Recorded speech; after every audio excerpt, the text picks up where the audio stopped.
Mani Fantaz, è dal tempo del Covid che non mi metto davanti a una telecamera per spiegarvi un po' cosa ho in mente per il prossimo futuro. Perché lo faccio? Perché forse per spiegarvi dei trekking che ho in programma per quest'estate è meglio vederci negli occhi piuttosto che guardare una locandina che potrebbe anche non trasmettere poi tutte quelle informazioni che servono. Allora, di cosa vi parlo oggi? Vi parlo del Made Trek. Made, per cosa sta questo acronimo?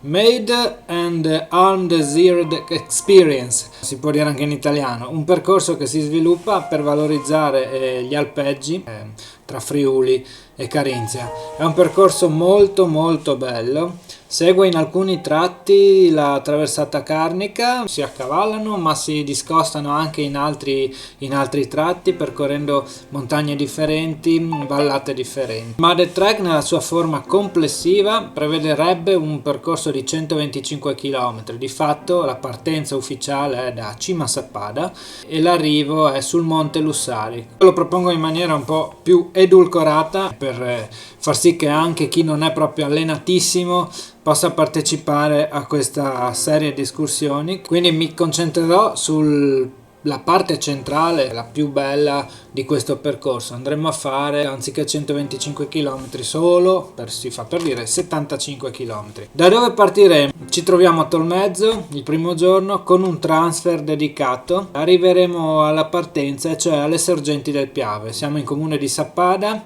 siamo al di sotto della cupola rocciosa del Peralba, in un ambiente idilliaco, e quindi già partiremo col piede giusto. Saliremo verso il rifugio Calvi, che oltrepasseremo per arrivare al passo Sesis a 2367 metri. È la cima Coppi di questo giro, non andremo mai oltre questa quota. Da lì cominceremo la lunga discesa in una valle, quella di Fleons, che ricorda molto le Alpi occidentali per la similitudine delle rocce, per la vastità degli ambienti che attraverseremo. Un luogo veramente magnifico.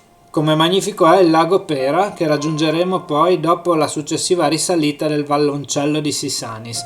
Lago Pera fa coppia il lago di Bordaglia, la perla delle Alpi Carniche, forse il posto più bello che abbiamo qua in Carnia, che vedremo dall'alto. Non è che passeremo dritti senza dare un'occhiata a quello che ci sta sotto, anzi lì non si può passare dritti, bisogna guardare il lago di Bordaglia perché merita. Continueremo la lunga traversata sotto la cresta di Bordaglia, raggiungendo il passo Giramondo a 2000 metri e entrando in territorio austriaco per scendere velocemente all'Alpe di Volaia.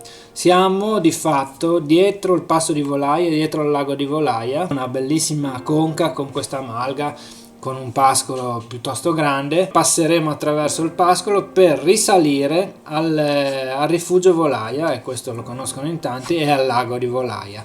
Altra chicca del percorso che non ci perderemo. Ci berremo anche una birretta nel rifugio, perché saremo lì nel primo pomeriggio. Ci guardiamo un po' attorno. Ricordo che siamo sotto proprio la cima più alta del Friuli Venezia Giulia, il Coglians, luogo fantastico. Scenderemo in Italia nuovamente per andare a raggiungere il primo posto tappa, che ho previsto essere al rifugio Tolazzi, in sopracollina di Forniavoltri.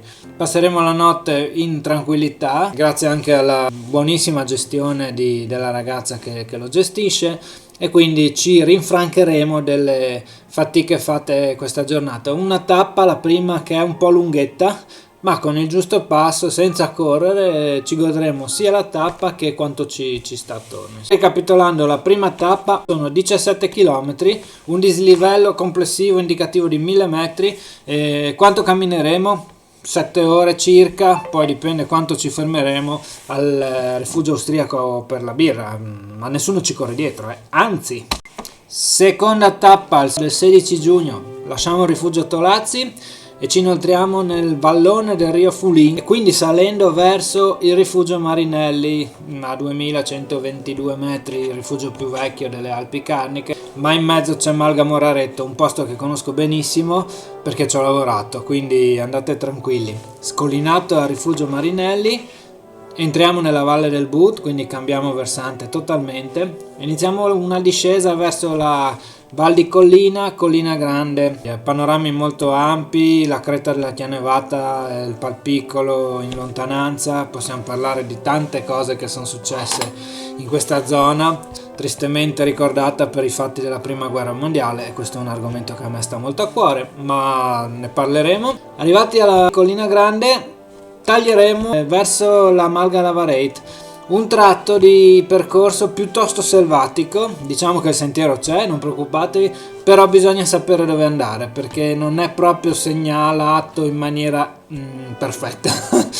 Ovviamente io lo conosco bene. Scenderemo in questo vallone che è quello dove si forma di fatto il torrente But, risaliremo alle due caserre diroccate, dirutte di Chiaula Bassa e Alta. Girato il versante del Monte Terzo saremo in pratica arrivati alla tappa per passare la notte della seconda giornata. Un po' di dati: seconda giornata un po' più corta, 15 km, abbiamo un dislivello di 820 metri, una percorrenza di circa 6-7 ore.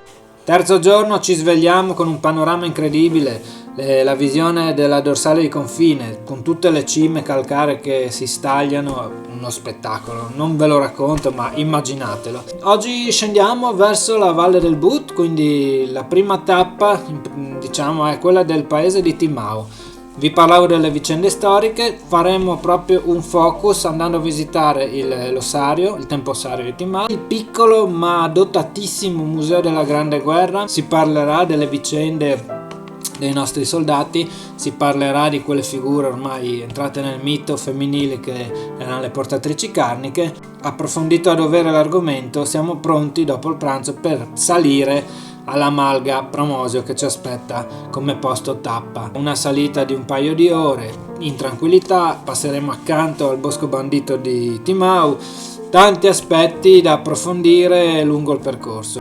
Tappa di media difficoltà, sono circa 9 km e mezzo, un dislivello indicativo di 700 metri concentrato nella salita a Malga Pramosio.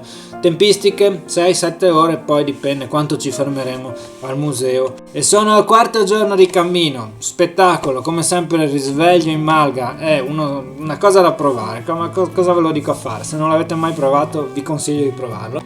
Quarto giorno da Malga Pramosio, dove la mattina chi avrà voglia potrà anche assistere alla lavorazione del latte, tra l'altro è una cosa che non è sempre possibile fare. Ci incamminiamo verso il lago di Avostanis, anche se non arriveremo al lago di Avostanis perché gireremo prima svalicando al passo di Pramosio, siamo attorno ai 1800 metri. Scenderemo in territorio austriaco verso la Bischofhalm per risalire leggermente alla zona del Zollnersee Hütte e Zollnersee Lago. Zollnersee, appunto il lago di Zollner, un bacino di origine glaciale come ne abbiamo alcuni sulle Alpi Carniche, che è posto in una conca verde dal silenzio assoluto, che è veramente una perla da andare a visitare. Proseguiremo oltre, siamo sul percorso della traversata carnica della Carnischer Hohenweg.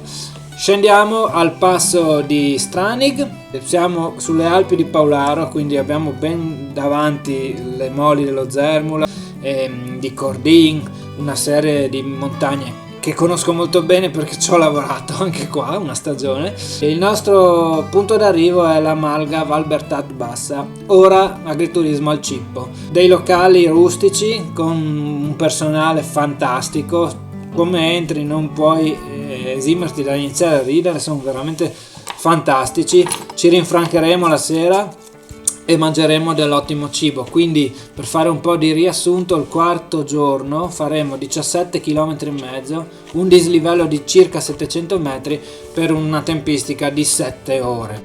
Quinto giorno, ultimo di questa traversata del Made, arriveremo a Passo Pramollo, ma dall'agriturismo al cippo ci dirigeremo verso Cason di Lanza, passo il Cason di Lanza, andando poi in direzione della Creta di Aip, questo monolite, questa montagna molto particolare, rossastra, che ricorda molto le Dolomiti. Una lunga traversata ondulante, ci fermeremo nei pressi della grotta di Attila, perché anche lì bisogna raccontare un certo tipo di leggende che si sono sviluppate in quei territori. Bisogna fare un giretto nella grotta di Attila, non c'è niente di pericoloso. Usciti continueremo verso e sotto le pareti della Creta di Aip per raggiungere il bivaccolo Masti, altro posto magnifico, e scenderemo in vista del comprensorio sciistico di Pramollo, che d'estate assume tutt'altra connotazione.